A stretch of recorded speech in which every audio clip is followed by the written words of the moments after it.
저요. 저 혼자 버티는 거나 다름이 없는 상태라서 저희한텐 그건 무리인데요. 그럼 나가지 말까? 그랬으면 좋겠어. 그럼 같이 이렇게 쭉 살아도 되는 거지?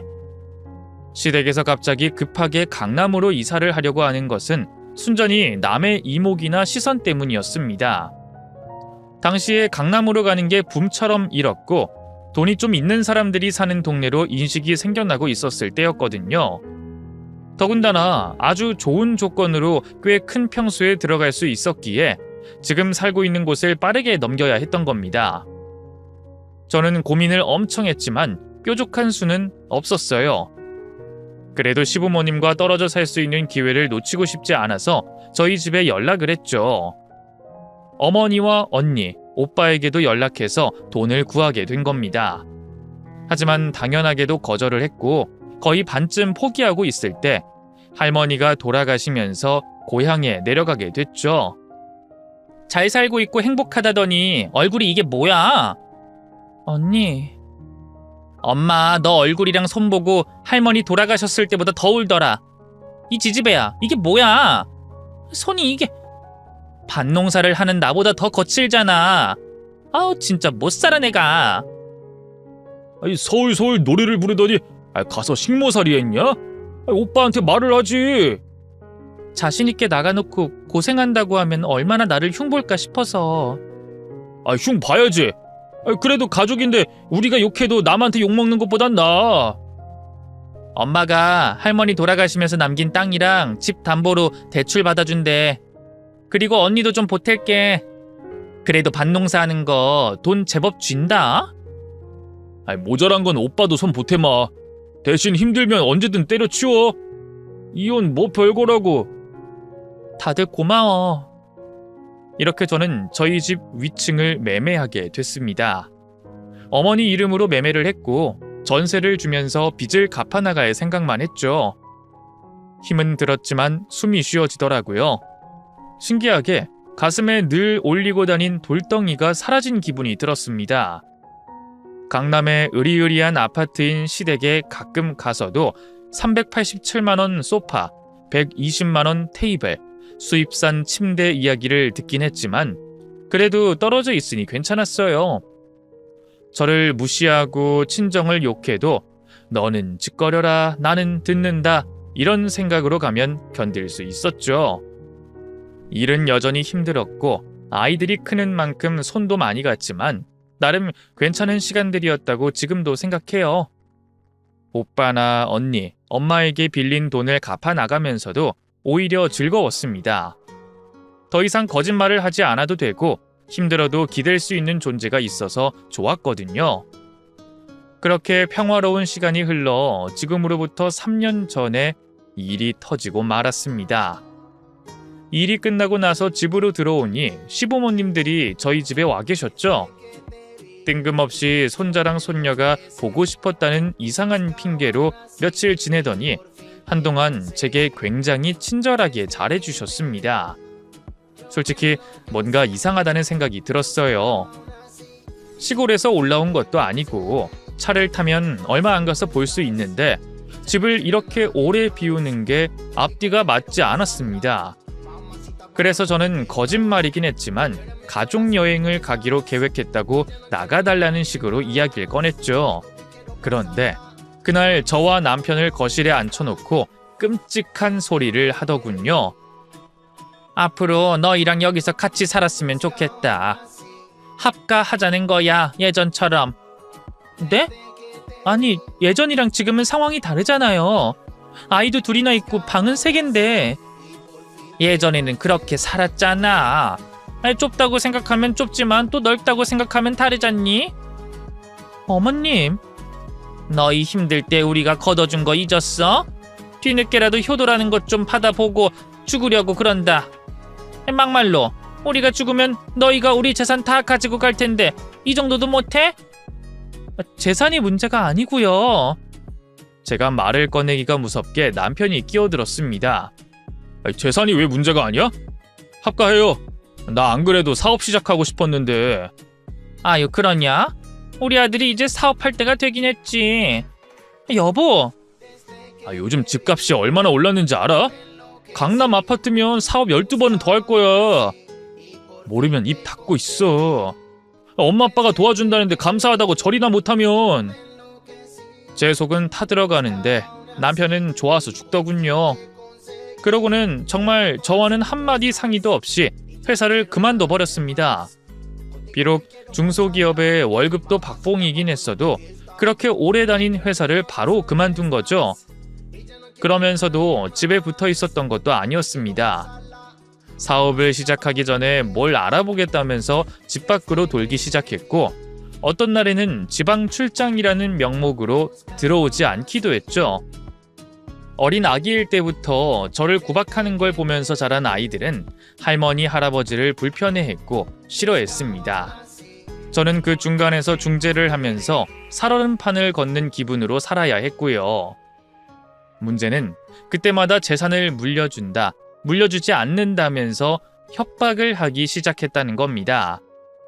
저는 물론 꿈쩍도 하지 않았지만 그러면 남편이 저를 쥐잡듯이 잡았고 부부싸움이 크고 작게 계속 일어났죠.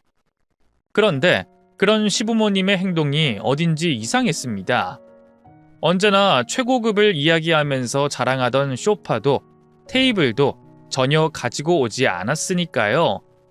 무엇보다 남편이나 제게 돈을 달라는 소리까지 하시는 게 꺼림직했죠. 그래서 저는 이전의 시댁 아파트를 찾아갔습니다.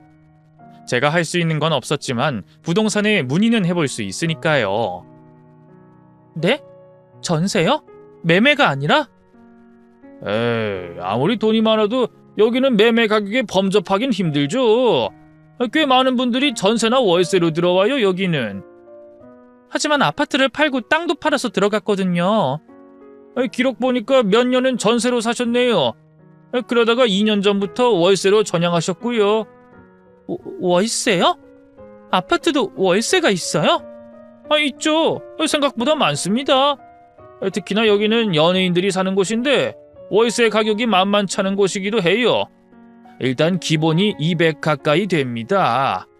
더군다나 최근에 집값이 올라서 전세, 월세 가격이 더 많이 올랐고요. 일반인들이 감당할 수준은 아니죠. 이걸 더 알아볼 수는 없어요? 서류라든가 시부모님 재산이 어느 정도인지 뭐 아무거나. 저희 쪽은 그렇게까지 해드리진 못해요. 요즘 개인정보가 워낙 민감하잖아요. 위임장이나 대리로는 가능하겠지만요. 제가 선택한 것은 심부름센터였습니다. 솔직히 분위기가 무섭긴 했지만 뭐 이런저런 일들을 법적인 범위 내에서는 알아봐 준다고 하더군요. 그래도 저는 그런 걸 잘 몰라서 알아서 해달라고만 했죠. 꽤 큰 목돈이 나가긴 했지만 그 상황에서 할 수 있는 게 없었습니다. 그런데 딱 2주 만에 모든 상황을 알게 됐죠. 시부모님의 재산은 거의 남아있지 않은 상태였습니다. 심지어 카드비까지 진 상태였고요. 부동산 사장님의 말도 맞았습니다. 전세로 들어갔다가 월세로 꽤 오래 살면서 그나마 있던 돈을 거의 탕진한 거였어요. 그러면서도 이전에 살았던 것이 몸에 배어 있어서 알뜰하게 돈을 쓰지도 않았으며 여행도 다니고 할 건 다 한 모양이었죠. 남편분 사진은 따로 넘기겠습니다. 이 정도면 이혼하실 때 유리하게 쓰실 겁니다. 남편이라뇨? 그때 알아서 하라고 하셨잖아요. 보통 재산 알아보거나 하는 이유가 남편분이 빼돌린 돈 때문인 경우라서 저희가 뒷조사를 좀 했어요. 그래요? 근데 사진이라는 말은... 남편분 바람 피우시는 거 모르셨어요? 이전에 직장 다닐 때 격리하셨던 아가씨랑 3년 정도 만나고 있다는 걸 회사 직원들도 알던데요. 바람을 피운다뇨? 저희가 그게 아니면 그렇게 활동비 안 받죠. 어쨌든 저희 측에서 알아낸 건 따로 자료로 보내드릴 겁니다. 또 다른 일 부탁할 거 있으시면 말씀하시고요. 3년. 정말 주마등처럼 남편의 행동이 이상했던 것이 떠올랐습니다. 갑자기 외근과 출장이 잦아진 것은 물론이고 유독 저에게 짜증을 많이 내곤 했죠. 제가 빚을 갚는다고 그렇게 아등바등 살아가고 있을 때여서 저는 꿈에도 몰랐습니다. 그리고 무엇보다 남편의 얼굴은 정말 믿을 수 있었거든요. 절대로 바람을 못 피울 거라고 그렇게 믿을 정도였죠. 남편 얼굴로 바람을 피웠다고요? 보통 남자분들 얼굴을 믿고 설마 하는 경우가 많은데 이 바람 피우는 사람이 무조건 잘생긴 건 아닙니다. 보통은 돈을 쓰기도 하고 능력을 과시하기도 하고 남편분의 경우에는 꽤 많은 지출을 했고 자료 보시면 퇴직금의 일부도 송금된 기록도 있고요. 이 차량 등록이 2대가 되어 있는데 최근에 나온 차량인 것 같네요. 저는 그곳을 나와서 한참을 계단에 앉아서 울었습니다. 남편을 죽을 만큼 사랑해서 결혼한 것도 아니었지만 결혼하고 살아온 정도 있고 어떤 때는 저를 감싸줬던 다정한 사람이었으니까요. 그 배신감이 비수처럼 제 가슴을 파고드는 것 같았습니다. 시부모님의 재산이 없다는 걸 알았을 때도 머릿속으로 전세를 준 집을 내어드려야겠다는 생각을 했던 제가 바보였죠. 하지만 이혼이라는 걸 바로 결정할 수 있는 그런 사람이 아니었습니다. 저를 미련하다고 해도 저는 그렇게 모질지 못했거든요. 무엇보다 아이들이 가장 큰 문제였죠. 일찍 아버지가 돌아가셨기에 아빠 없는 서러움을 누구보다 잘 아는 저였기에 망설여졌습니다. 그래서 슬쩍 아이에게 엄마 아빠 이혼하면 어떨 것 같아? 하고 물으니 예상했던 반응이 아니더군요. 내 친구들 엄마 아빠 이혼 많이 해서 괜찮아. 맞아. 아빠는 우리랑 있어주지도 않고 매번 짜증만 내고 할머니랑 할아버지도 싫어. 그래도 아빠가 있어야 하지 않겠어? 다들 잘 사는데 뭐. 근데 이혼해도 내가 아빠랑 살아야 하는 거면 이혼하지 마. 나도 엄마랑 살 거야. 순간 마음속에 있던 고민이 다 날아가는 것 같았고 그렇게 이혼을 결심했습니다. 그럼에도 그냥 보낼 수는 없고 소소한 복수를 계획했죠. 저는 일단 아이들을 저희 어머니 집으로 보내놓고 전세를 준 윗집에 올라갔어요. 그때 신혼부부가 전세로 살고 있었는데 저희 어머니 명의이긴 하지만 집주인을 저로 인식하고 있었고 저는 집을 매매할 의사가 있는지 물었죠.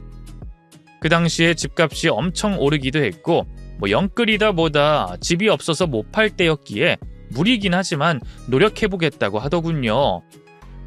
저는 이혼 날짜까지 계산해서 여유를 두고 기다리겠다고 했고 그 대신에 파격적인 조건을 걸었습니다. 2천만 원 정도를 덜 받겠다고 했거든요. 대신 제가 원하는 날짜에 층간소음을 저질러 달라는 부탁이었죠. 의아한 반응이긴 했지만 남편이 바람났고 시부모님이 합가를 하겠다고 들어온 상황을 짧게 전달했더니 의지를 불태워 주셨죠. 너 요즘 뭐 한다고 집에 안 들어와? 너 바람났니? 그런 거야? 일 때문이라고 했잖아요. 왜요? 일하는 제가 식사를 차려드려야 하나요? 얘 말하는 것 좀 봐. 어쨌든 너 들어온 김에 위에 좀 올라가 봐. 네가 집주인이지? 당장 집 빼라고 해라. 위에 사는 신혼부부 미쳤어. 아니 어제 내가 올라갔더니 문도 안 열어주고 얼마나 시끄러운지 말도 못해. 내가 이제 노유류제가 걸려서 심장이 쿵쿵 뛴다. 어? 요즘 사람들이 다 그렇죠. 이해하면서 살아야죠. 그리고 저 있을 때는 전혀 그런 적이 없는데 혹시 요즘에 너무 예민해지신 거 아닌가요? 너 이런 식으로 하면 내 재산 절대 못 줘. 알아? 시부모를 공경 못하는 며느리? 참, 내가 요즘 너한테 잘해줬다고 아주 기고만장해져서는 집안 살림도 이따위로 하고. 그러게요. 제가 이제 마냥 어린 나이가 아니라. 야! 왜? 너 지금 나한테 반말한 거야? 여보, 며느리가 미친 것 같아. 나와봐요. 미치죠. 그럼 안 미쳐요? 시집살이 독하다 해도 이렇게 독할 줄은 몰랐네요.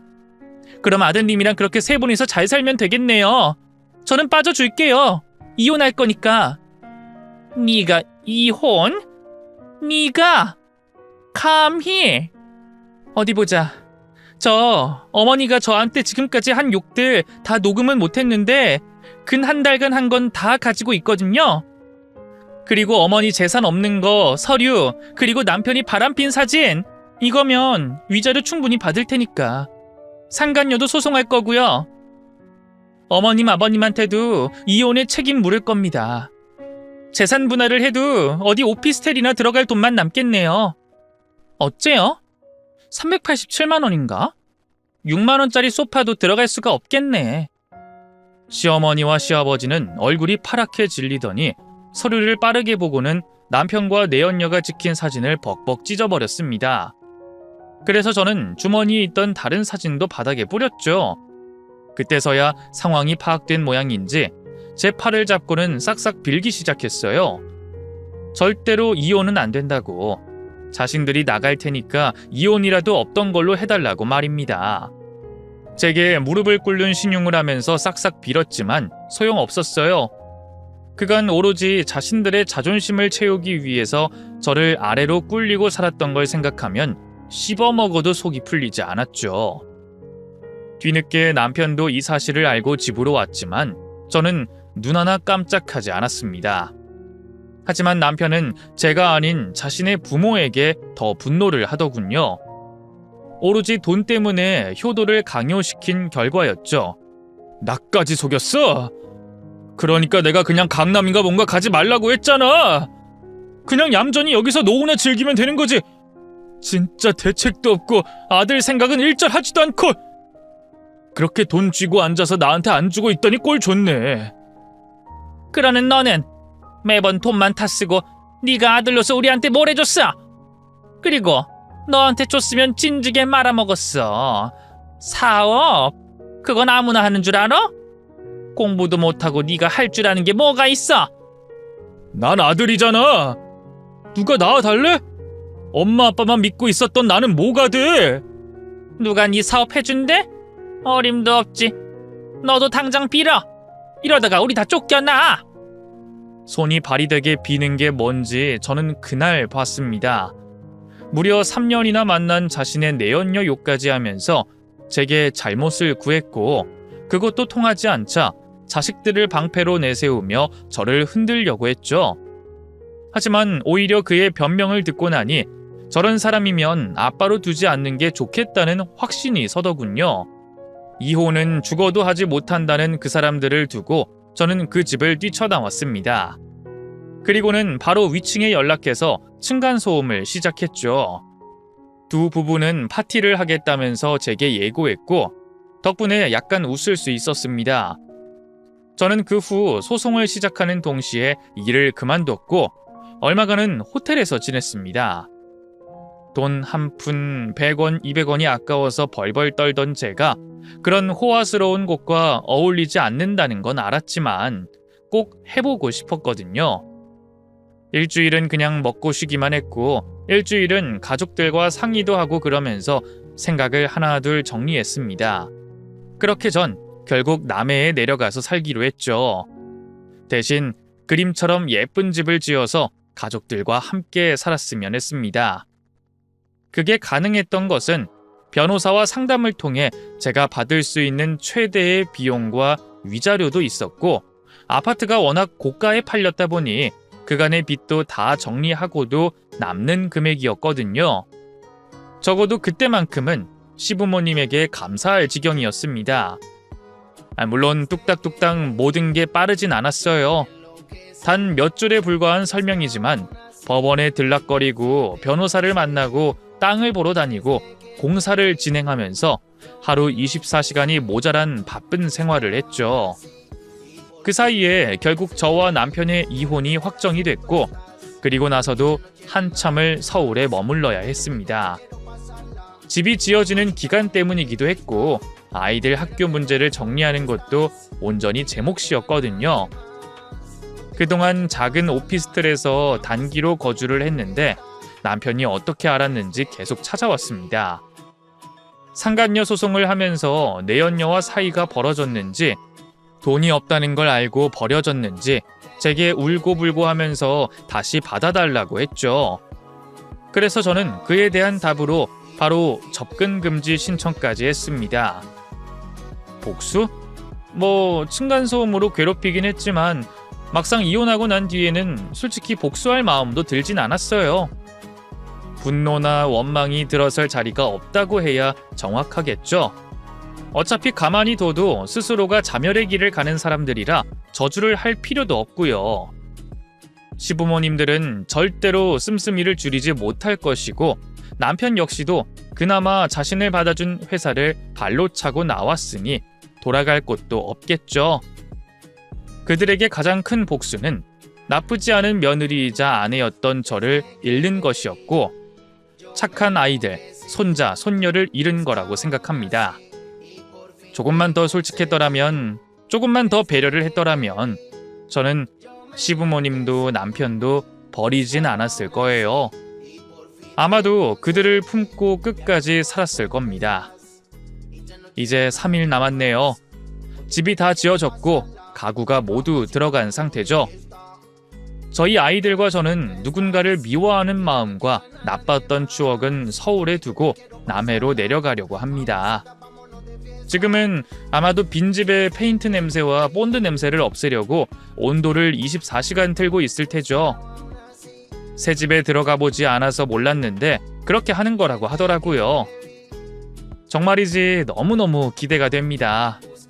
사실 집을 올리는 도중에도 몇 번은 아이들과 내려갔었는데 저보다 아이들이 더 좋아해요.